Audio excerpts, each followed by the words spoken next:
السلام علیکم ورحمۃ اللہ وبرکاتہ۔ معزز ناظرین کرام، آج کی ویڈیو میں مولانا روم کی ایک وہ حکایت بیان کی جا رہی ہے کہ ایک پرسوز بوڑھا گلوکار جس کی آواز پر مرد، عورتیں، بچے قربان ہو جایا کرتے تھے، حتیٰ کہ جنگل کے پرندے بھی اس کی آواز پر مست ہو جایا کرتے تھے۔ تو سنیے، حضرت عمر بن خطاب رضی اللہ تعالیٰ عنہ کے دور خلافت میں ایک ایسا نوجوان شخص تھا جو بڑی ہی خوش الہانی کے ساتھ ستار جو بجانے کا آلہ ہوتا ہے اسے بجایا کرتا تھا، اور اس کی ایسی سریلی آواز تھی جس پر مرد، عورتیں، بچے بھی قربان ہو جاتے تھے۔ اگر وہ کبھی مست ہو کر گانا گاتا ہوا جنگل سے بھی گزر جاتا تو جنگل کے چرند و پرند بھی اس کی پرسوز آواز سننے کے لیے جمع ہو جایا کرتے تھے۔ رفتہ رفتہ، آہستہ آہستہ جب وہ گلوکار بوڑھا ہوتا گیا تو اس کے ساتھ ساتھ اس کی آواز کی سوز و گداز میں بھی بڑھاپے کی وجہ سے کمی ہوتی گئی، تو نتیجتاً اس کی پرسوز آواز کے عاشق اور محب بھی رفتہ رفتہ کنارہ کش ہوتے چلے گئے اور اس سے دور ہوتے چلے گئے، کیونکہ لوگ تو اس کی آواز پر قربان تھے جو کہ اب ترنم ختم ہوتی جا رہی ہے۔ اب وہ گلوکار بڑھاپے کی حالت میں جدھر سے بھی گزرتا تو کوئی اسے پوچھنے والا نہیں ہوتا، اس کا نام و شہرت اور عوامی مقبولیت سب کے سب رخصت ہو گئے تھے۔ اب اس کی حالت یہ بن گئی ہے کہ فاقوں پر فاقے اور بھوک پر بھوک کا وقت گزرنے لگا۔ جب اس نے لوگوں کی اس خود غرضی اور مطلب پرستی کو دیکھا کہ جب میں تندرست تھا تب تو مجمع ختم ہی نہیں ہوتا تھا،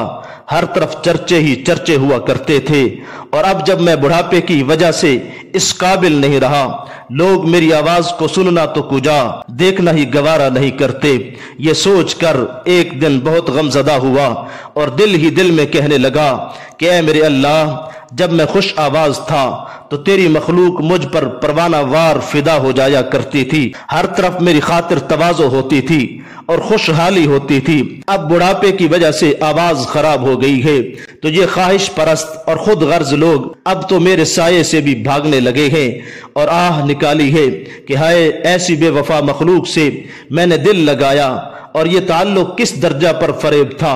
اے اللہ، کاش میں تیری طرف رجوع کیا ہوتا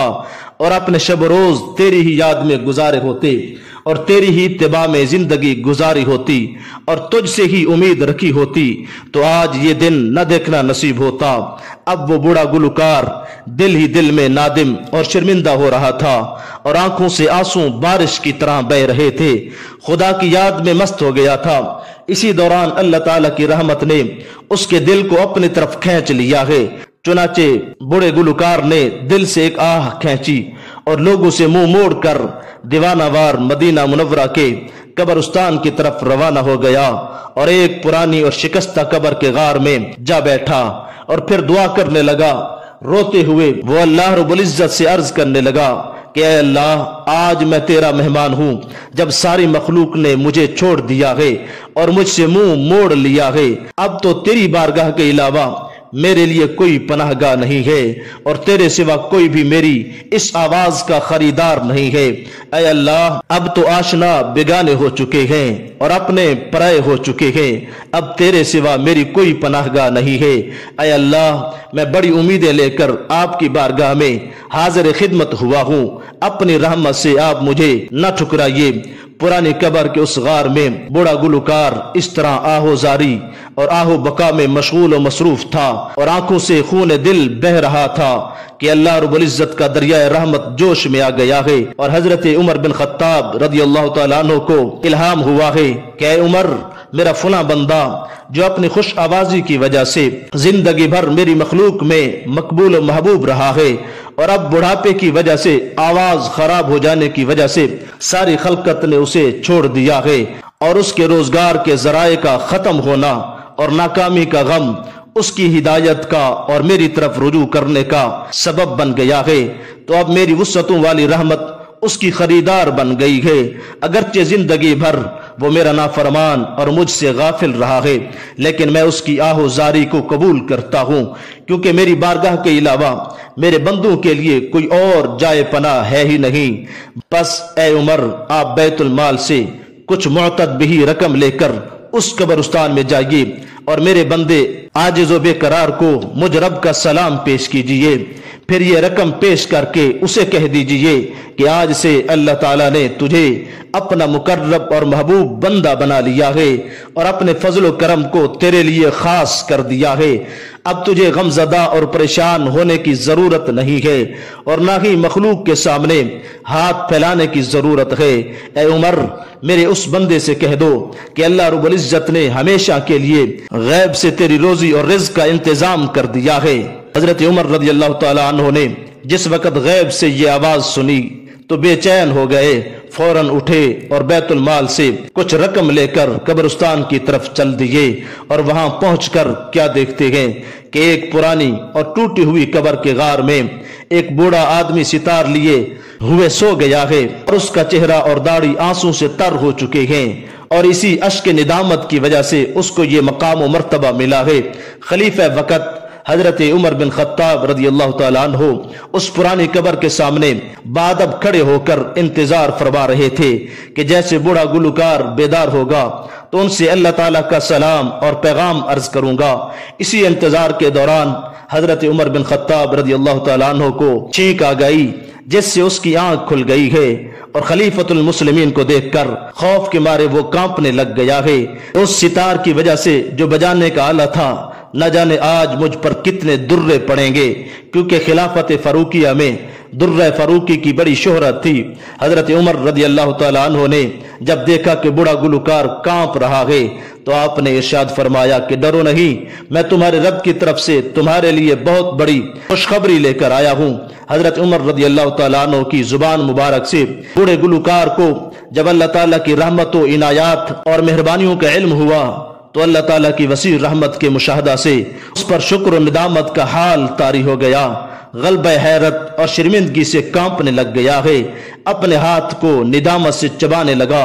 اور اپنے آپ پر غصہ ہونے لگا، اپنی غفلت اور اللہ تعالیٰ کی رحمت کا خیال کر کے